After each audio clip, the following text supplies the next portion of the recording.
Pound for pound की list update हो गई है। मेहराब दवालिशविली को कौन सी रैंकिंग मिली है, आज की इस वीडियो में डिटेल से अपने भाइयों से डिस्कस करूंगा।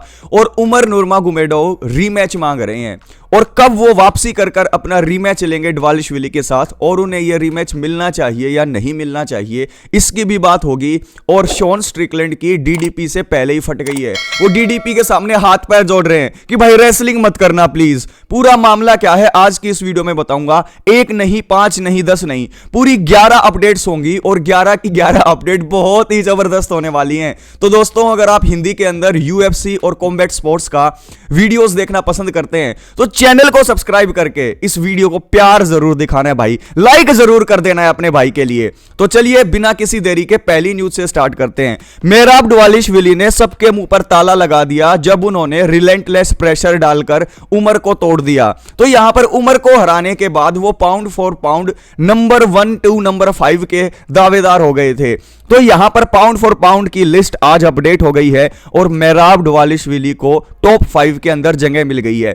नंबर 1 पाउंड फॉर पाउंड जो फाइटर हैं वो है Islam Makhachev. Rank 2 Jon Jones को मिली है, रैंक 3 मिली है एलेक्स परेरा को, रैंक 4 पर है इलिया टोपुरिया और रैंक 5 फाइनली मिल गई है मेहराब दवालिशविली को। क्या आपके हिसाब से मेहराब दवालिशविली को टॉप 3 के अंदर नहीं होना चाहिए था? कमेंट बॉक्स में कमेंट करके जरूर बताइएगा। दूसरी न्यूज उस्मान नूरमागोमेडोव से आ रही है। उनकी फाइट पॉल ह्यूज के साथ परसों होने वाली है। उनके कॉर्नर में हबीब होंगे और पॉल ह्यूज के कॉर्नर में होंगे कॉनर मैग्रेगर। बहुत तगड़ी टेंशंस इस फाइट को लेकर बढ़ गई है। जब प्रेस कॉन्फ्रेंस हुई, आमने सामने ये दोनों आए, उस्मान और ह्यूज, तो इनके बीच में टेंशन बहुत ज्यादा बढ़ गई। उस्मान ने पॉल ह्यूज को स्ट्रीट फाइट का चैलेंज कर दिया और उनको कहा कि यहीं फाइट करते हैं, आ जाओ। लेकिन पॉल ह्यूज की फट गई। उन्होंने कहा कि मैं अभी फाइट नहीं करना चाहता, मैं तो ऑक्टागोन के अंदर फाइट करूंगा। तो यहां पर पीएफएल के अंदर एक तरफ होंगे लाइट वेट चैंपियन उस्मान नूरमागोमेडोव और दूसरी तरफ होंगे पॉल ह्यूज। मैं आपको बताना चाहता हूं, उस्मान एक फिनिश्ड प्रोडक्ट है। उस्मान की जो किक्स हैं और जो स्ट्राइकिंग है, that is better than Islam Makhachev. मेरे मुंह से आप इस्लाम मखाचेव से बेटर ये चीज सुन रहे हैं तो आपको अजीब लग रहा होगा, लेकिन ये रियलिटी है। उमर रेडी नहीं थे, लेकिन Usman is more than ready और पॉल ह्यूज की वो गर्दन मरोड़ने वाले हैं। परसों फाइट होगी, आप देखना। पॉल ह्यूज को वो अपनी सिग्नेचर लेग किक से, हेड किक से नॉकआउट करने वाले हैं। अगर आपको यह फाइट देखनी है तो मेरे चैनल को सब्सक्राइब कर लीजिएगा और मैं आप लोगों को व्हाट्सएप ग्रुप के थ्रू यह फाइट दिखा दूंगा। तीसरी न्यूज निकल कर आ रही है इस्लाम मखाचेव से। इस्लाम मखाचेव ने 154.5 वेट बना लिया था, चैंपियनशिप वेट, लेकिन जब वो फाइट करने गए तो उन्होंने 23 पाउंड वेट गेन किया। लेकिन मैं आपको बता दूं कि सिर्फ इस्लाम मखाचेव नहीं, हर किसी फाइटर ने लगभग 20 से 25 पाउंड वेट गेन किया था। लेकिन स्पेसिफिकली अगर मैं इस्लाम मखाचेव की बात करूं स्पेसिफिक, तो यहां पर जब इस्लाम मखाचेव वे इन में गए तो 154.5 उनके अंदर वेट था, लेकिन जब वो केज के अंदर फाइट करने गए, फाइट नाइट वाले दिन उनके अंदर वेट था 178 पाउंड। तो उन्होंने 23.5 पाउंड वेट गेन कर लिया। तो इससे आप अंदाजा लगा सकते हैं कि जो वेट कट की टेक्निक है वो कितनी एडवांटेज देती है फाइटर्स को फाइट नाइट पर। चौथी न्यूज डेना वाइट की है। डेना वाइट ने फ्रंटियर एयरलाइन को फिर से खरी खोटी सुना दी है। हबीब और डेना वाइट दोस्त हैं और जिस तरीके से हबीब की बेइज्जती फ्रंटियर एयरलाइन ने की थी, हर जगह पर फ्रंटियर एयरलाइन को उधेड़ने में लोग लगे हुए हैं। डेना वाइट ने कहा कि यार फ्रंटियर एयरलाइन सबसे टुच्ची एयरलाइन है और अगर आप लिस्ट भी देखोगे तो सबसे निचले पायदान के ऊपर यही फ्रंटियर जो है एयरलाइन देखने को मिलेगी। ये तो हबीब ने आपके ऊपर थोड़ा बहुत एहसान कर दिया था कि तुम्हारी इस घिसी पीटी एयरलाइन के अंदर उन्होंने ट्रेवल करना एक्सेप्ट किया, नहीं तो तुम्हारी औकात क्या है कि तुम हबीब को बाहर निकाल दो। तो दोस्तों, डेना वाइट जिस तरीके से अपने फाइटर्स को प्रोटेक्ट करते हैं और हबीब के लिए जिस तरीके से उन्होंने फ्रंटियर एयरलाइंस को धीरे धीरे धोना शुरू किया है, देखकर मजा आ रहा है। पांचवी न्यूज हावियर मेंडिस से है। हावियर मेंडिस का कहना यह है कि Islam Makhachev number 1 light weight champion of all time तो हो गए हैं, अब उनको बस अपने टाइटल को ज्यादा से ज्यादा बार डिफेंड करना है। सवाल यह उठता है कि अब किसके साथ फाइट होगी। अरमान सारूकियान ने तो बर्गर के ऊपर बर्गर पेल कर अपना वेट किया नहीं, तो यहां पर अरमान सारूकियान टाइटल पिक्चर से बाहर हो गए हैं। हावियर मेंडिस का कहना यह है कि अगर अरमान सारूकियान को एक बार फिर से मौका दे दिया जाता है तो इस्लाम मखाचेव को उनसे फाइट करने में कोई भी दिक्कत नहीं है। लेकिन मुझे ऐसा लगता है कि डेना डायना वाइट चाहे कुछ भी हो जाए, वो हसबुल्ला को चांस दे सकते हैं इस्लाम मखाचेव के खिलाफ, लेकिन वो हरमान सारूकियान को दूसरा मौका नहीं देंगे, क्योंकि यूएफसी की बेइज्जती करा दी उन्होंने, एंड टाइम पर उन्होंने अपनी सीक्रेट ट्रिक दिखा दी। इसके साथ साथ हावियर मेंडिस ने यह भी कहा कि जस्टिन गेची को भी मौका देना चाहते हैं इस्लाम मखाचेव। अब आप मुझे यह बताओ, जस्टिन गेची डिजर्व करते हैं टाइटल के लिए फाइट करना? जस्टिन गेची को मौका मिला टाइटल के लिए फाइट करने का हबीब के खिलाफ, क्या हुआ? छेड़ दिया उन्होंने, दस्त लग गए उनको। उसके बाद उनको मौका मिला टाइटल फाइट करने के लिए, किसके खिलाफ? चार्ल्स ओलिवेरा के खिलाफ। क्या हुआ? चार्ल्स ओलिवेरा ने उनकी ऐसी तैसी कर दी, उनको चोकआउट कर दिया, उनको नॉकआउट भी किया था फाइट में। उसके बाद उनके लिए कोई भी रास्ता नहीं दिख रहा है मुझे कि उनको टाइटल शॉट दे दिया जाए। लेकिन अगर इस्लाम मखाचेव और हावियर मेंडिस चाहते हैं कि इजी अपोनेंट को चूज किया जाए, तो भाई आप जस्टिन गेची को मौका दे दो। अगर जस्टिन गेची को मौका नहीं देते हैं तो फिर उनकी तरफ से नाम आता है डैन हुकर का। यार आप मुझे बताओ, ऐसे ऐसे फाइटर्स जो फाइटिंग कैलिबर जिनकी नहीं है चैंपियन बनने की, उनको मौका क्यों दिया जाना चाहिए यार?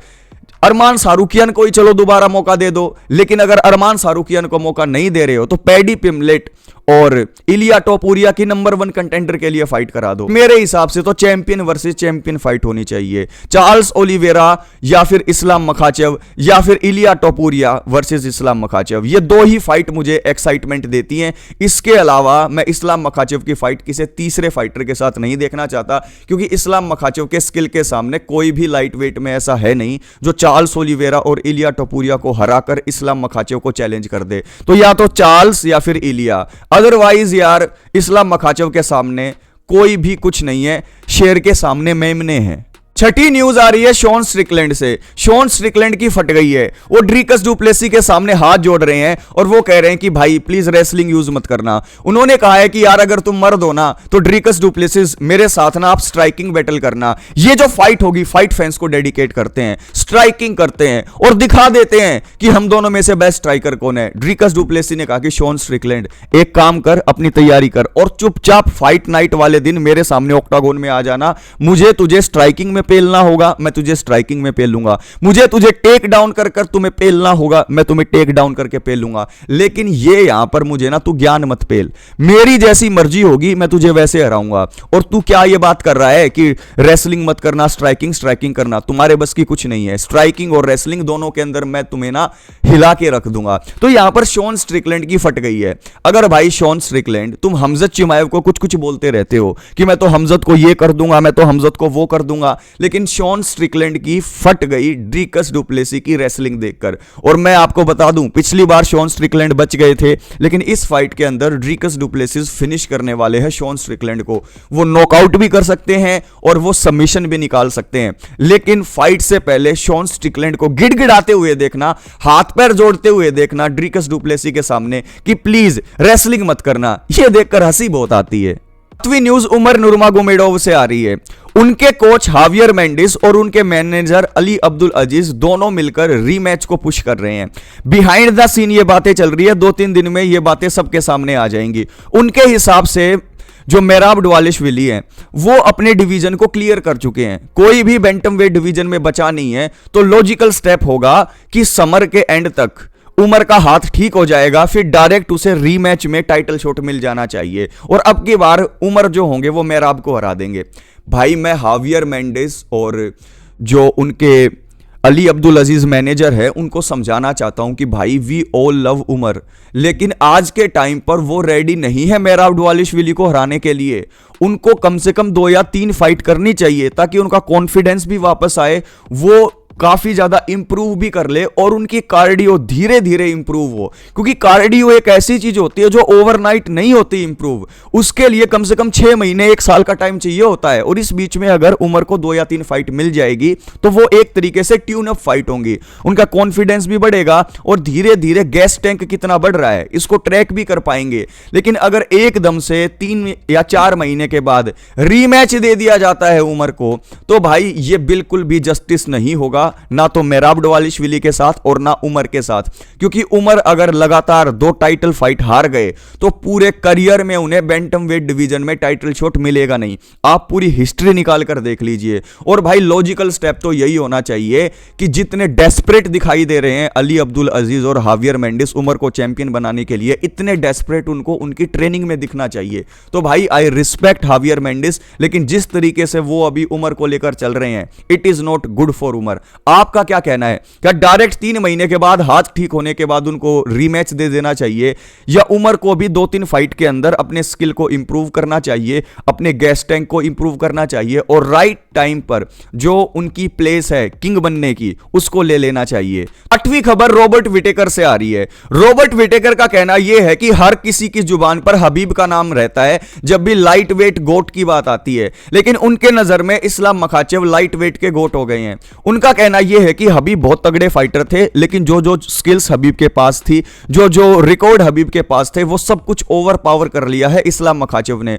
तो आज से जब भी बात होगी कि लाइट वेट के अंदर greatest fighter of all time कौन रहा है, तो हबीब का नाम ना आकर यहां पर इस्लाम का नाम आएगा। लेकिन क्या आपके हिसाब से रॉबर्ट विटेकर बिल्कुल ठीक कर रहे हैं? क्या इस्लाम मखाचेव ने हबीब की लेगेसी को ओवर पावर कर लिया है और वो pound for pound number 1 greatest light weight of all time बन गए हैं? कमेंट बॉक्स में कमेंट करके बताइएगा। 9वीं न्यूज एल्जामिन स्टर्लिंग से आ रही है। एल्जामिन स्टर्लिंग गुस्सा हो गए हैं पाउंड फॉर पाउंड की लिस्ट देखकर। उन्होंने कहा कि यार करंट पाउंड फॉर पाउंड की लिस्ट में इस्लाम मखाचेव को नंबर 1 किसने रख दिया? नंबर 1 होने चाहिए जॉन जोन्स। जॉन जोन्स जब तक फाइट कर रहे हैं, जब तक एक्टिव है, तो उनको नंबर 1 की पोजीशन ना देना, उनकी बेइज्जती करना है। जो fight fans, real fight fans है, जो पुराने फाइट फैंस है और जो ओजी फाइट फैंस है, उनको पता है कि जॉन जोन्स के सामने कोई भी फाइटर टिकता नहीं है। तो जब तक जॉन जोन्स एक्टिव हैं, जॉन जोन्स को ही पाउंड फॉर पाउंड नंबर 1 की रैंकिंग देनी चाहिए। अगर ऐसा नहीं करती है यूएफसी तो ये जॉन जोन्स की डिसरिस्पेक्ट होगी। 10वीं न्यूज भी एल्जामिन स्टर्लिंग से आ रही है।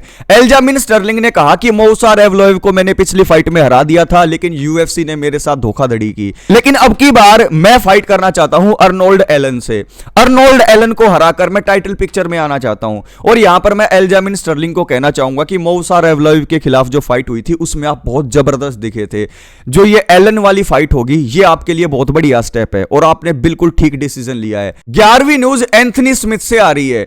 एंथनी स्मिथ रिटायरमेंट के बिल्कुल करीब है, काफी वो नॉकआउट हो चुके हैं, लेकिन अब वो कह रहे हैं कि उनको पावर स्लैप में जाना है। अब भाई एंथनी स्मिथ की बात सुन लो आप। एंथनी स्मिथ जो हल्के से टच होते ही अपने चिन के ऊपर नॉकआउट हुए हमें मिलते हैं, वो अब पावर स्लैप में जाएंगे।